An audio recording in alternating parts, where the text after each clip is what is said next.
Last week, Cornell Cinema was unable to secure a raise of the byline funding from the Student Assembly. The Cornell Cinema originally asked for a $1.40 increase to their funding in order to maintain a strong organization.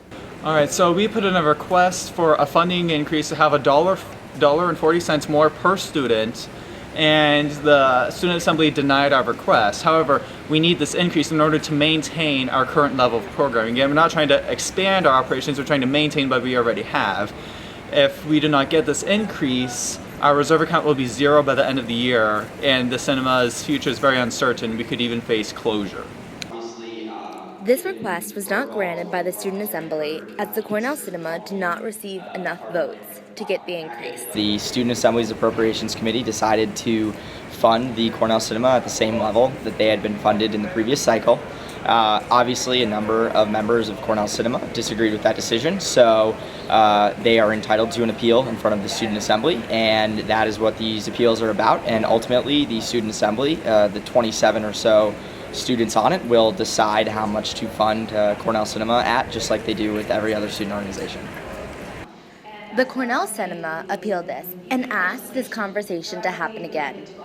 Throughout the Student Assembly appropriation meeting at 445 in Willard Straight Hall on October 15th, numerous representatives from the Student Assembly and Cornell Cinema spoke of why or why not the Cornell Cinema should receive increased funding. The Cornell Cinema argued that they provide much more culture, education, and individuality than any Netflix service could provide. They argued that they are unique and help Cornell with diversity and improving the arts.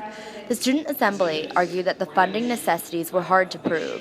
The vote ended up being overturned, and after much debate, the Cornell Cinema received a small victory of a 30-cent increase per student for their fundings from the Student Assembly. I think a 30-cent increase is fair, and I would like to advocate for that. So we just got a 30-cent increase, which is not fully what we were looking for, but at the very least it is something. Check back in with us for more updates on this story. I'm Caroline Giles with the Cornell Daily Sun.